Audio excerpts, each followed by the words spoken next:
So moving ahead from here, so we talked about why data analysis is important. So data analysis will give you an informed decision-making ability. So you can make decisions, but you make better decisions when you're more informed. That comes through your data. So your data and the analysis that you get, the report that you get from your data analysis, that gives you information on making decisions. So you're not going to make decisions based on judgment. You're not going to make you're only going to make decisions based on your data. So from a management perspective, you can benefit from analyzing your data, which will because it helps you make decisions that are based on facts and not simple intuition. So for instance, you can understand where to invest your capital, detect growth opportunities, predict your incomes, or tackle uncommon situations before they become problems. And this also reduces costs. So another great benefit with the help of advanced technologies. So you have predictive analytics. Businesses can spot improvement opportunities, trends, and patterns in their data and plan their strategies accordingly. So next is, what is the data analysis process? It has 5 key stages. So you're identifying, collecting, cleaning, analyzing, and interpreting. So remember, before you get into the data collection process, you need to identify why you're doing it in the first place. So if you're collecting data from patients, why are you collecting data from NHS patients? If you're collecting data from the community, what is the data that you're collecting? What do you actually want? Do you want their gender information? Do you want their ages? Why is it that you want their gender? Why is it that you want their ages? Why is it that you want any other information? So you need, that all comes from the background that you've literature review and your work that you've done already. So we've talked about how to make objectives, how to make aims, first of all, how to go for and do a literature search, how to choose a topic, basically, how to do a literature search, considering the Boolean terms. And next was, how do you justify it when you've identified a topic? Next was aims and objectives. And then in the methods, you're writing down what you would be doing. So your methods are going to be really extensive. And then you go towards getting your hands dirty with the data. So you need to identify why you need to do it in the first place. And then you're collecting the data. So once you've understood what data, what information you need from the patients, you're going to collect it. So you would define which sources. So now what sources are you using? Are you using the NHS patients? Are you using registers from the NHS? Are you using the community-based data? What is it that you're using? What is the basis of that data?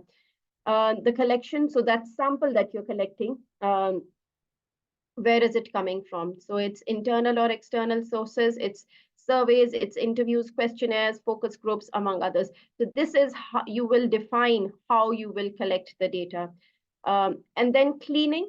So you've got all the data, but some of it needs cleaning. That means that it needs to be more refined before you're going to analyze it. So that data that you've collected initially, that remains raw until it has been refined further by exclusion of some data that you would not require, and only wanting the data set that has precisely all the information that you require for your analysis.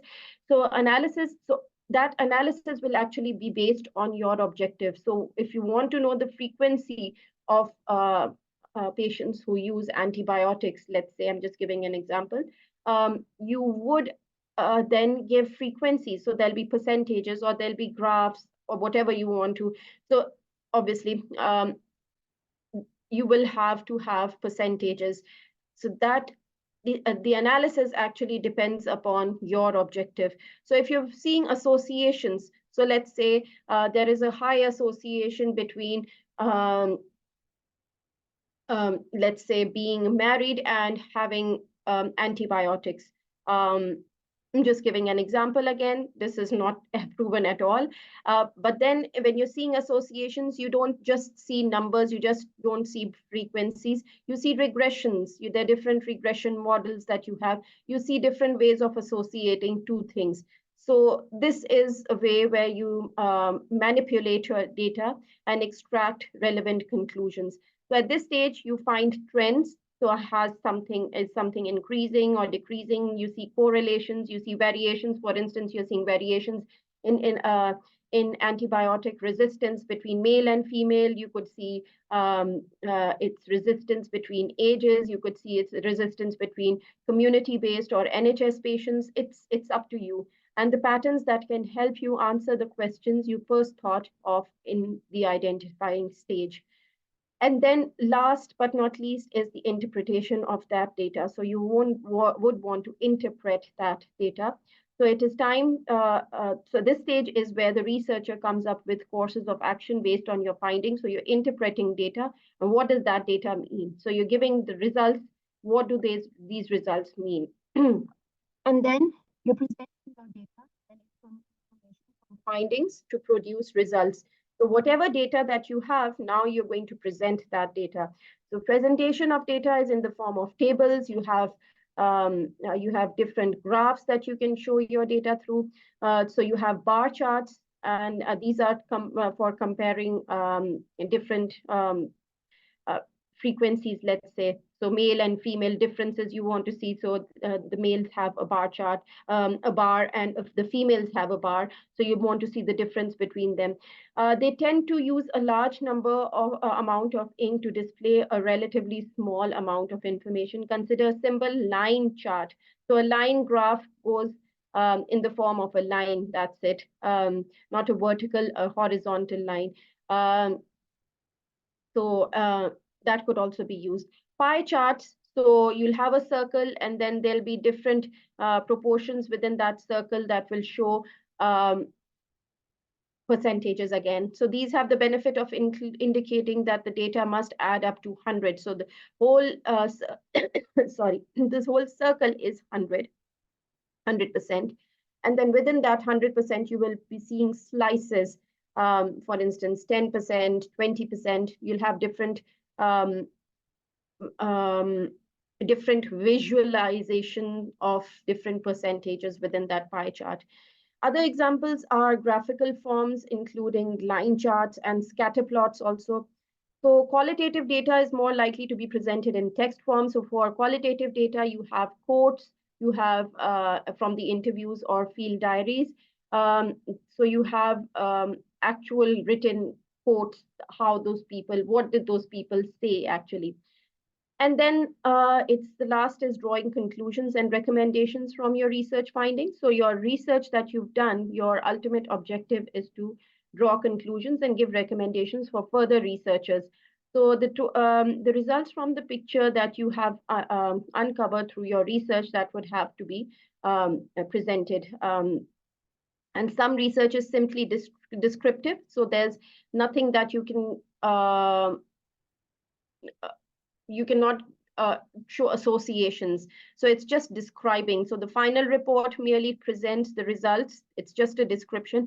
In most cases, you will want to interpret them saying what they mean for you. That means drawing conclusions. These conclusions might arise from a comparison between your results and the findings of other studies. So you're contrasting between different studies. They will almost certainly be developed with reference to the aims and objectives of the research. So always keep your research aims and objectives highlighted.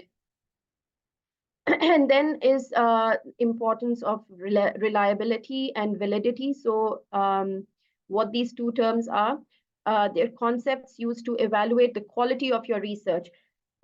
How valid is your research and how reliable is your research? So reliability means that people can rely on your research. And if they do the research again, if another researcher does the same research that you've done using the same instruments or the same data collection methods that you have, they will have approximately the same results. Validity is about the accuracy of a measure. So you're measuring something, how valid is it? So it's important to consider reliability and validity when you're creating your research design, planning your methods, and writing up your results, particularly when it's quantitative research. So what's the difference? What does reliability tells you? It tells you to which extent the results can be produced when the research is repeated under similar conditions by another researcher, obviously. So they'll be taking your study. So let's say there's a study done in a developed country, and I want to do the same study in the UK, or there's a developing country that has done some research, and I want to see if the findings are similar in the UK or not, or if there is a difference, how big is the difference, and why is the difference. Validity is the extent to which the results really measure what they are supposed to measure.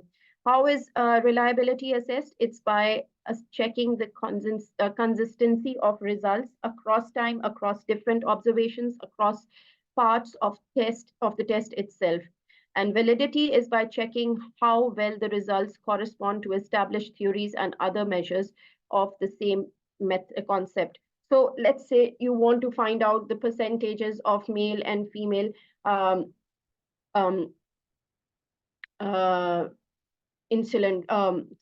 antibiotic resistance. How would you go for valid measures? So you will have to have a valid questionnaire, an unbiased questionnaire.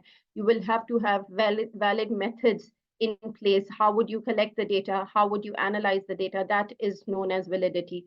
And how do they relate? Reliability. A reliable measure is not always valid. Always remember, the results may be reproducible. So the person who's doing the study again may have the same results, but they might not be necessarily correct. That means they're not valid.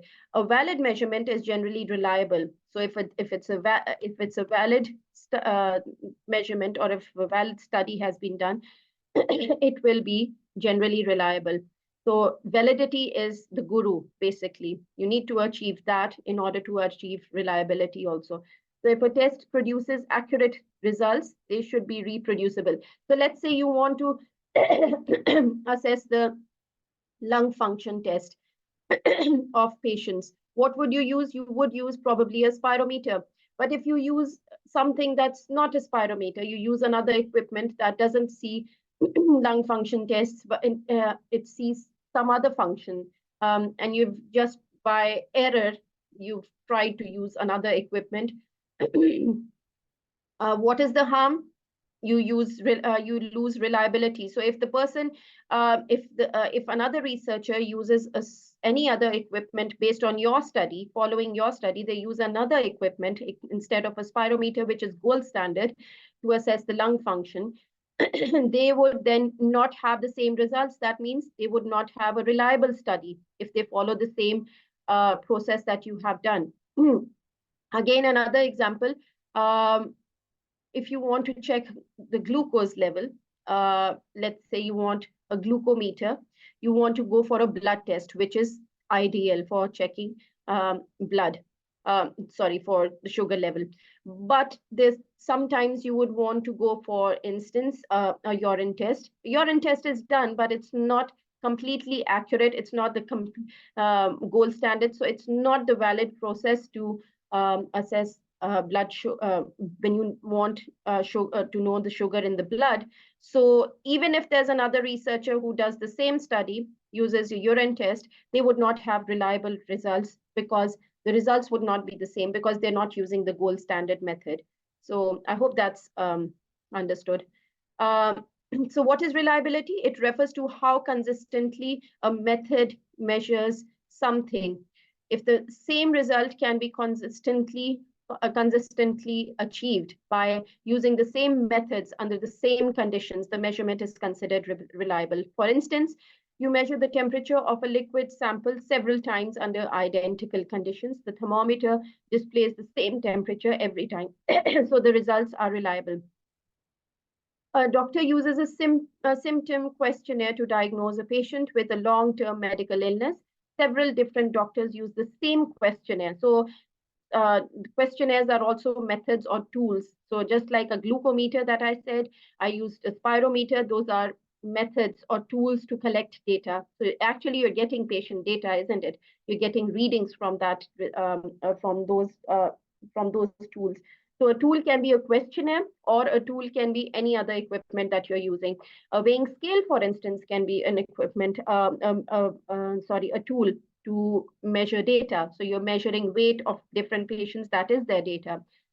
So several different doctors use the same questionnaire with the same patient but give different diagnoses. This indicates that the questionnaire has low reliability. So based on your questionnaire, if it's not completely, it's not a valid questionnaire, they will have different results when they, so let's say there are different gold standard methods to assess mental status of the patient. Let's say obsessive compulsive disorder is the condition you have, OCDR, that is the questionnaire that you use, the tool that you're using. If there's a questionnaire apart from this that you are using, for instance, you're using a depression scale, you would not get the same results that you would get for an OCD patient. So if there's another researcher that wants to do the same study, they will have to not use the questionnaire that you have used, and they will have to use the questionnaire based on the gold standard, that's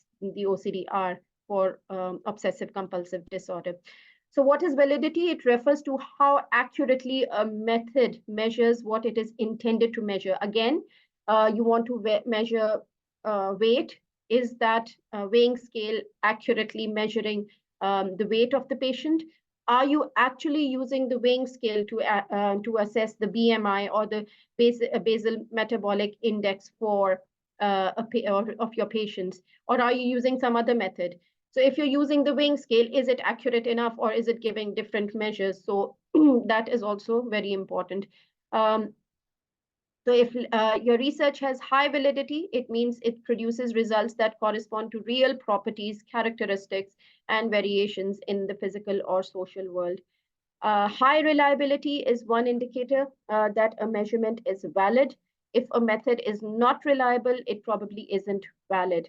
So examples, if a thermometer shows different temperatures each time, even though you have carefully controlled conditions to ensure the sample's temperature stays the same, this thermometer is probably malfunctioning, and therefore its measurements are not valid.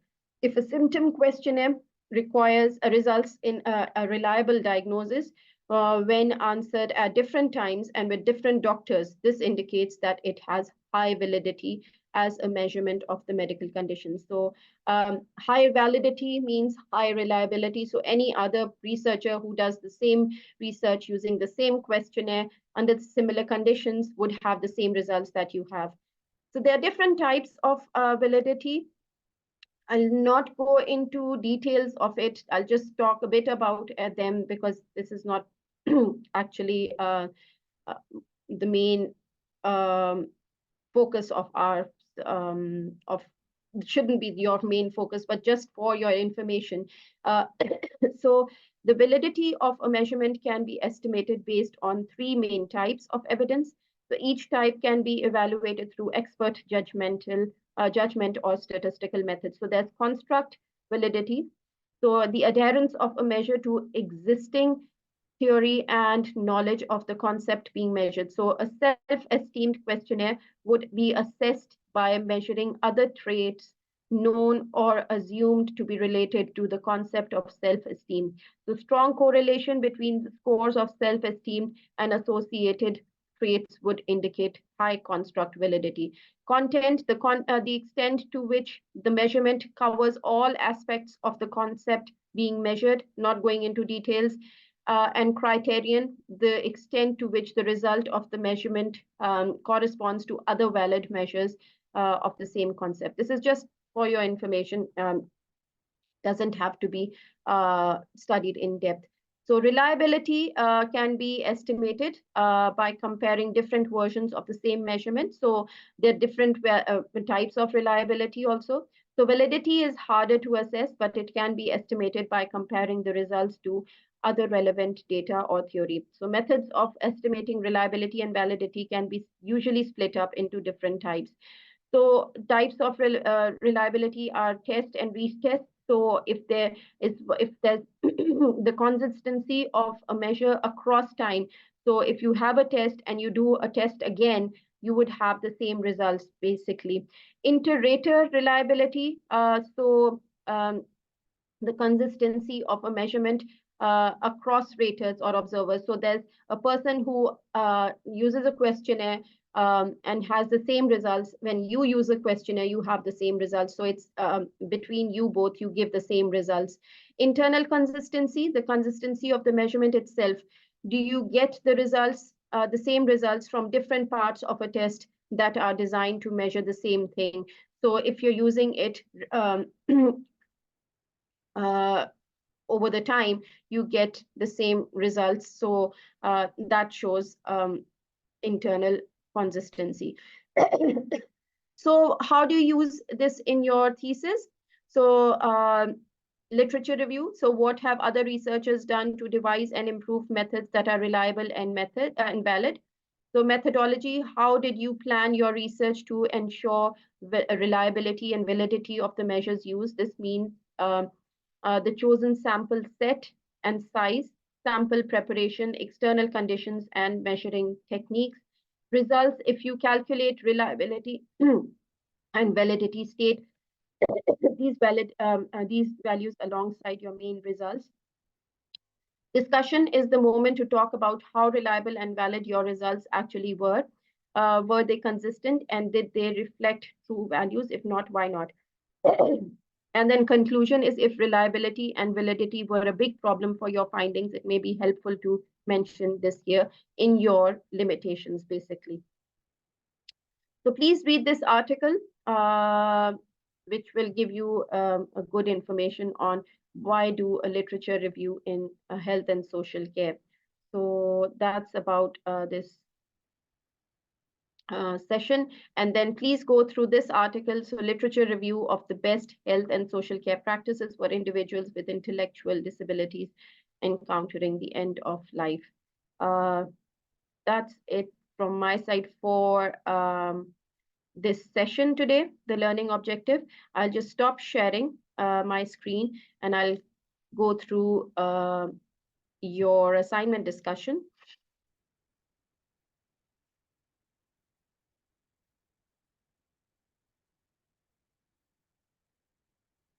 So again, coming back to your assignment discussion. So you'll be doing a critical thinking on your based on your assignment.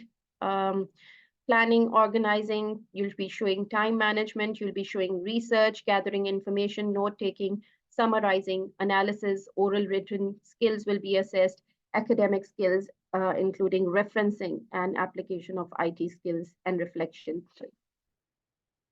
So your first task is to identify and agree to a topic for research and producing a research project proposal. So your proposal should show that you have agreed the research topic with your tutor. Explain the importance of the aims and objectives of the research. Explain ethical considerations that apply to the area of the research project. Explain the links between research and evidence-based practices. Analyze the contribution of research and evidence-based practice on decision-making, and explain the contribution of research to health and social care provision. So if you want a merit, you would analyze potential uses of research findings within the practice. And if you want a better grade than that, you would analyze your own current skills and knowledge in being able to conduct a literature review in health and social care towards evidence-based practices.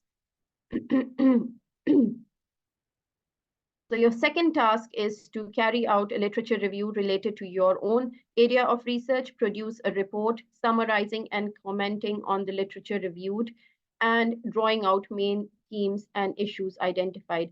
So if you want a distinction, you should be able to examine the value of the literature review process in influencing positive change in health and social care practices.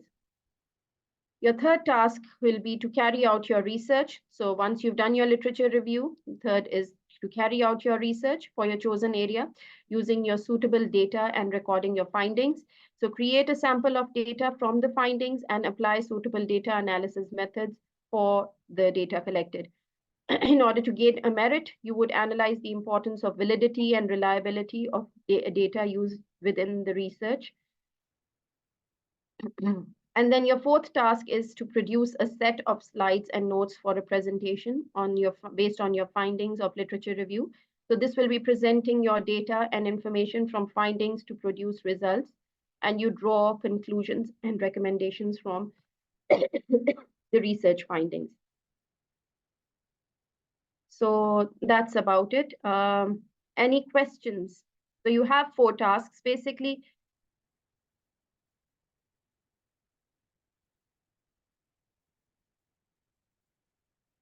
Any questions?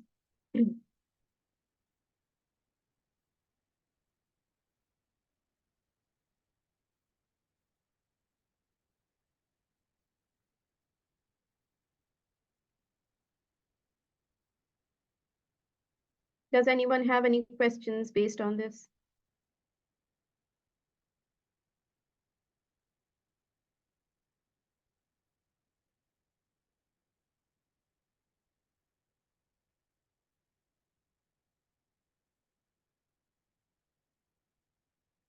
No?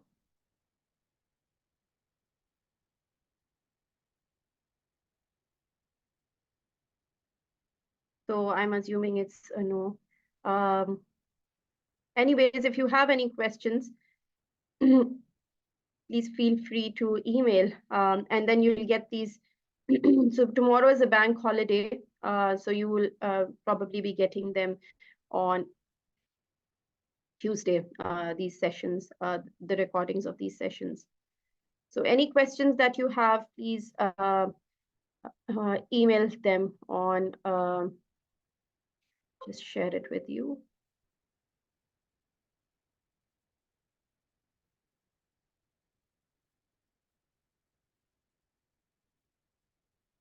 So if you have any questions, please email on learnerwork@ukversity.co.uk. This is exactly what you will be using for submission of your assignment, and your assignment submission is after 2 weeks of completion of the unit. So we've completed the units, and 2 weeks after this, you would be submitting your assignments.